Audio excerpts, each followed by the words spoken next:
உக்ரைனிலிருந்து 2300க்கும் மேற்பட்ட குழந்தைகள் ரஷ்ய ராணுவத்தினரால் கடத்தப்பட்டுள்ளதாக அந்நாட்டு வெளியுறவுத்துறை அமைச்சகம் தெரிவித்திருக்கிறது. வெல்லவே முடியாத இந்த போரை ரஷ்யா முடிவிற்கு கொண்டு வர வேண்டும் என்று ஐநா சபை வலியுறுத்தியிருக்கிறது. நேட்டோ அமைப்பில் இணைய எதிர்ப்பு தெரிவித்து உக்ரைன் மீது ரஷ்யா கடுமையாக தாக்குதல் நடத்தி வருகிறது.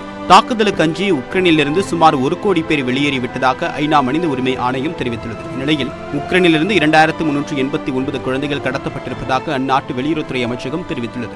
ரஷ்ய ஆதரவு கிளர்ச்சியாளர்கள் வசம் உள்ள டொனாட்ஸ்க் மற்றும் லுஹான்ஸ் பகுதிகளிலிருந்து குழந்தைகள் கடத்தப்பட்டிருப்பதாக கூறப்பட்டுள்ளது. இதேபோல் மரியுபோலில் ரஷ்ய ராணுவத்திற்கு எதிராக போராடுபவர்களும் கடத்தப்படுவதாக குற்றம் சாட்டப்படுகிறது.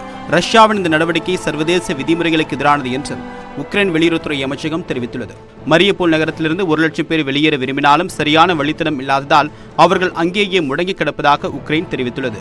கர்சன் நகரத்தில் உணவு மற்றும் மருத்துவ விநியோகம் கிடைக்காமல் 3 லட்சம் பேர் பாதிக்கப்பட்டுள்ளனர். இதனிடையே இத்தாலி நாடாளுமன்றத்தில் காணொலி காட்சி மூலமாக உரையாற்றிய உக்ரைன் அதிபர் செலன்ஸ்கி ரஷ்யாவின் தாக்குதலால் மற்ற நாடுகளிலும் பட்டினி ஏற்படக்கூடிய அபாயம் இருப்பதாக தெரிவித்தார். இதனிடையே கார்கிவ் பகுதியில் கவச வாகனங்களும் ஏவுகணை கட்டமைப்புகளும் தடையை மீறி முன்னேறி வருவதாக ரஷ்ய பாதுகாப்புத்துறை அமைச்சகம் தெரிவித்துள்ளது. இது தொடர்பான வீடியோவையும் வெளியிட்டுள்ளது. இதேபோல் உக்ரைனின் ராணுவ நிலைகளை தாக்கி அழிப்பு தொடர்பான காட்சிகளையும் பாதுகாப்புத்துறை அமைச்சகம் வெளியிட்டுள்ளது.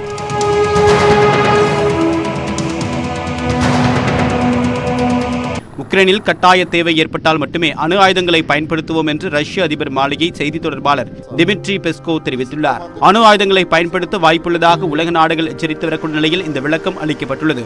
வெற்றி பெறவே முடியாத இந்த போரை உடனடியாக நிறுத்த வேண்டும் என்று ஐநா பொதுச் செயலாளர் அந்தோனியோ குட்ரஸ் வலியுறுத்தியுள்ளார். From my outreach with various actors, elements of diplomatic progress are coming into view on several key issues.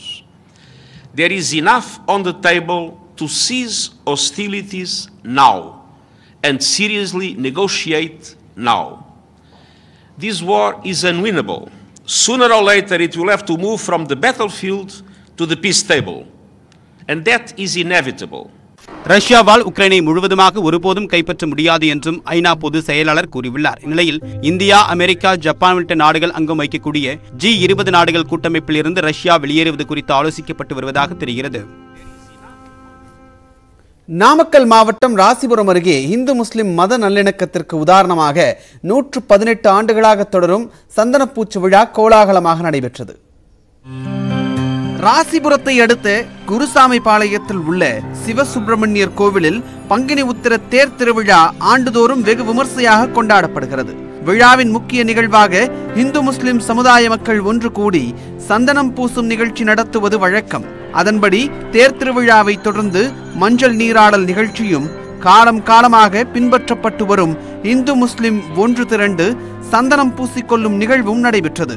Rasipuram கிழக்கு தெரு பள்ளிவாசல் தலைவர் உசைன் தலைமையில் இஸ்லாமியர்கள் குருசாமிபாளையம் வந்தனர். கோவிலில் இருந்து வெள்ளைக்கொடி ஏந்தி மேளவாத்தியம் முழங்க வீடு மற்றும் கடைகளின் சுவர்களில் சந்தனத்தை பூசினர்.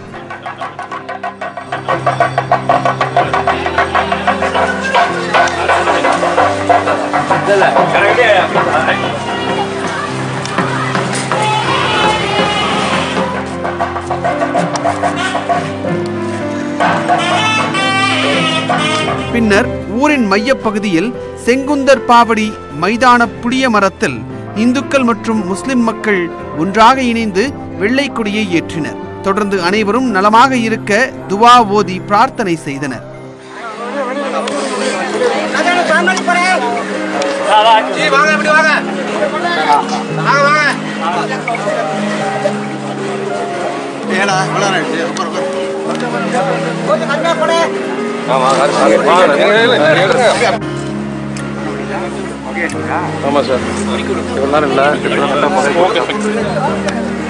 அப்போது ஊர் பெரிய தனக்காரர் ராஜேந்திரன், பள்ளிவாசல் தலைவர் உசைன் ஆகியோர் ஒருவருக்கு ஒருவர் ஆறத் தழுவி சந்தனம் பூசியதுடன் மாலையை மாற்றிக்கொண்டனர். இதேபோன்று இரு தரப்பு மக்களும் சந்தனம் பூசி மகிழ்ந்தனர். முஸ்லிம்கள் அங்கிருந்த மக்களுக்கு நாட்டு சர்க்கரை மற்றும் பொட்டுக்கடலை வழங்க இந்துக்கள் முஸ்லிம் மக்களுக்கு விருந்து கொடுத்து உபசரித்தனர். 118 ஆண்டுகளாக மேற்படி குருசாம்பாளையத்தில் பிளேக் நோய் ஏற்பட்டது. பிளேக் நோய் ஏற்பட்டதில் நம்முடைய முன்னோர்கள் இங்கிருந்து வைத்தியம் பார்த்து எல்லோரையும் சரி செய்து எல்லோர் உடம்பையும் கவனித்து மேற்படி ஊரை நல்ல முறையில் கவனித்து வந்ததால் பெரியோர்கள் முன்னிலையில் மேற்படி விழாவினை நடத்தி கொடுக்கும்படி கேட்டுக்கொண்டதின் பேரிலும் நம்மளுடைய முன்னோர்கள் ஒத்துக்கொண்டதின் பேரிலும் மேற்படி விழாவினை 118 ஆண்டுகளாக இந்த ஊரில் சிறப்பாக நடத்தி கொண்டு வருகிறோம். இது ஒரு மத நல்லிணக்கத்திற்கு நல்ல எடுத்துக்காட்டான இடமாக உள்ளது. இரு மதத்தினரும் இணைந்து நடத்தும் சந்தனம் பூசும் விழா 118 ஆண்டுகளாக நடந்து வருவது குறிப்பிடத்தக்கது. வெயிலின் தாக்கம் அதிகரித்து வரும் நிலையில் சென்னையை சுற்றி இருக்கக்கூடிய ஏரிகளில் நீரின் அளவு குறைந்து வருகிறது. இது குறித்த புள்ளி விவரங்களை வரைகலை மூலம் விளக்குகிறார் சிறப்பு செய்தியாளர் அபிநயா.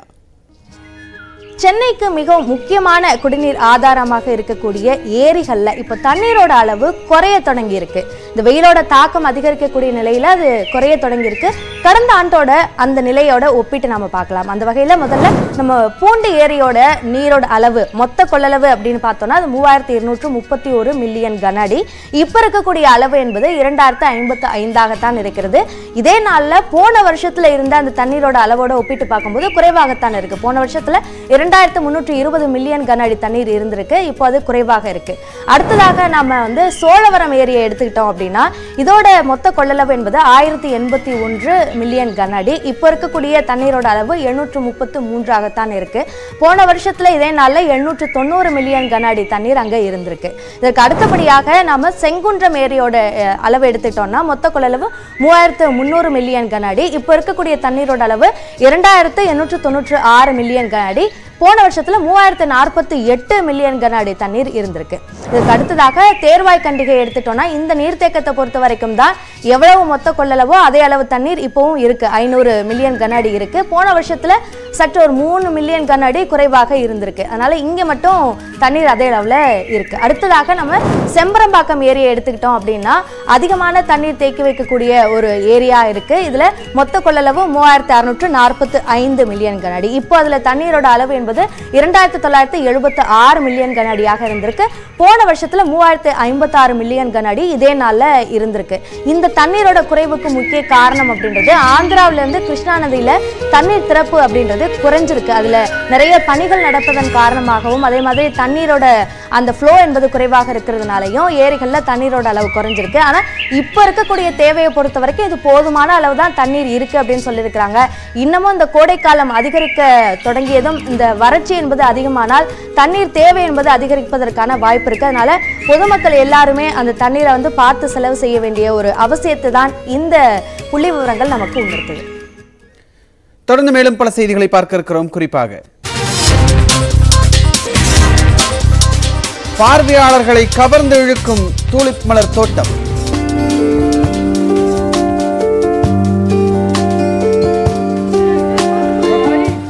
பார்க்கலாம் ஒரு சிறு இடைவேளைக்கு பிறகு.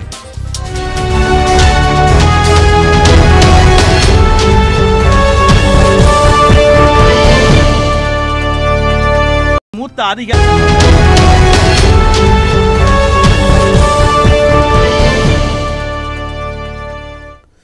செய்திகள் தொடர்கின்றன.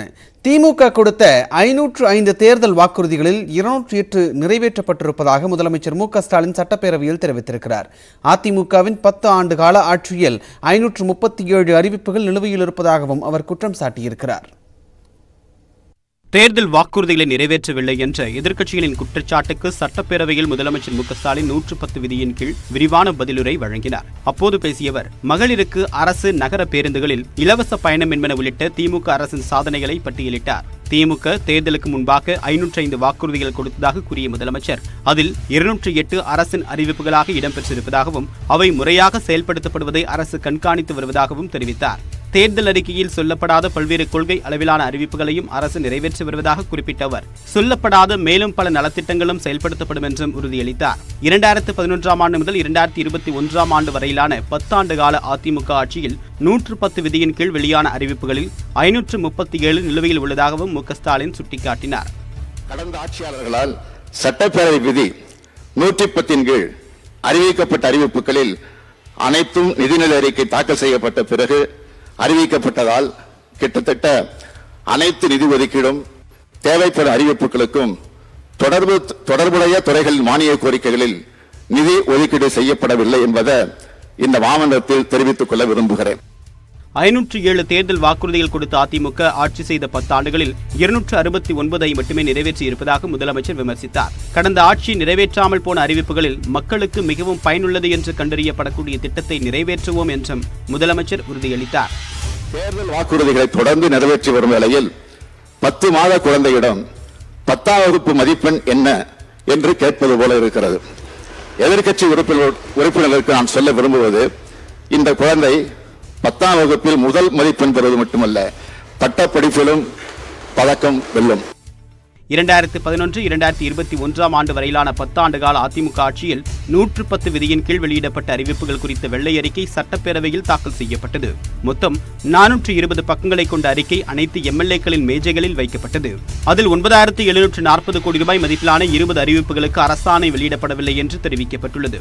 5469 கோடி ரூபாய் மதிப்பிலான 26 அறிவிப்புகள் கைவிடப்பட்டதாகவும் கூறப்பட்டுள்ளது.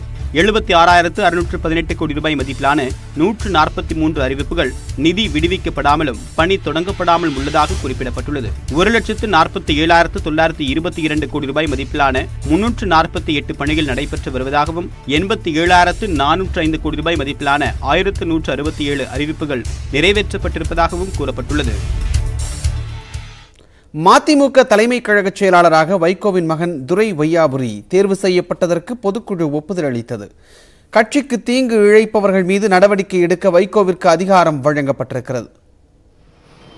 மதிமுகவின் 28வது பொதுக்குழு கூட்டம் சென்னை அண்ணா நகரில் உள்ள தனியார் மண்டபத்தில் நடைபெற்றது. இந்த கூட்டத்தை மதிமுக அவைத்தலைவர் திருப்பூர் துரைசாமி, சிவகங்கை, விருதுநகர், திருவள்ளூர் மாவட்ட செயலாளர்கள் உள்ளிட்ட 10 முக்கிய நிர்வாகிகள் புறக்கணித்தனர். அதைத் தொடர்ந்து நடைபெற்ற பொதுக்குழுவில் அக்கட்சியின் பொதுச் செயலாளரான வைகோவின் மகன் துரை வையாபுரியை தலைமை கழக செயலாளராக ஒருமனதாக தேர்வு செய்ததற்கு ஒப்புதல் வழங்கி தீர்மானம் நிறைவேற்றப்பட்டது. கட்சி பதவி வழங்கிய தீர்மானம் நிறைவேற்றப்பட்டதை அடுத்து துரை வையாபுரி ஆனந்த கண்ணீர் சிந்தினார்.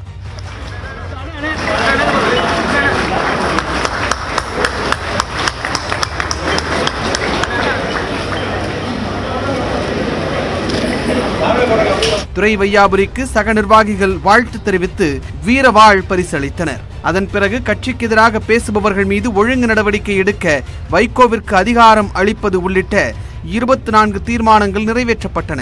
பொதுச் செயலாளருக்கு கழக பணியாற்ற முடியாத நிலை ஏற்பட்டால் அவருக்கான அதிகாரத்துடன் அவைத்தலைவர், பொருளாளர், துணை செயலாளர்கள் அந்த பணியை மேற்கொள்ளவும் அதிகாரம் அளிக்கும் வகையில் மதிமுக விதியில் மாற்றம் செய்யப்பட்டுள்ளது. பொதுக்குழு கூட்டத்திற்கு பின் செய்தியாளர்களிடம் பேசிய வைகோ, திமுகவுடன் நல்ல புரிதலுடன் இயங்கி வரும் இந்த சந்தர்ப்பத்தில் குழப்பத்தை ஏற்படுத்தும் வகையில் சிலர் செயல்பட்டதாகவும், பல காலமாக ஒன்றாக பயணித்தவர்கள் என்பதால் அவர்கள் மீது நடவடிக்கை எடுக்கவில்லை என்றும் தெரிவித்தார். கட்சிக்குள் நீர்க்குமுடியை போல ஒரு சிறு பூசல் தோன்றியது போல ஒரு காட்சி தெரிந்தது. நான் அலட்சியப்படுத்தினேன்.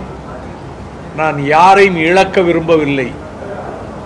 என்னுடைய இருதயத்திற்குள்ளே வந்தவர்கள் அந்த இருதயத்தை உடைத்து ரத்தம் கொட்ட செய்துவிட்டு போவார்களே தவிர நான் யாரையும் இதுவரை புண்படுத்தி அனுப்பியது கிடையாது. ஓராண்டாக கட்சியின் எந்த கூட்டங்களுக்கும் வராதவர்கள் மீது சட்ட விதிகளின்படி நடவடிக்கை எடுத்து நீக்கியிருக்க முடியும் என்றும் வைகோ குறிப்பிட்டார். தொடர்ந்து இணைந்திருங்கள். நியூஸ் 18 தமிழ்நாடு.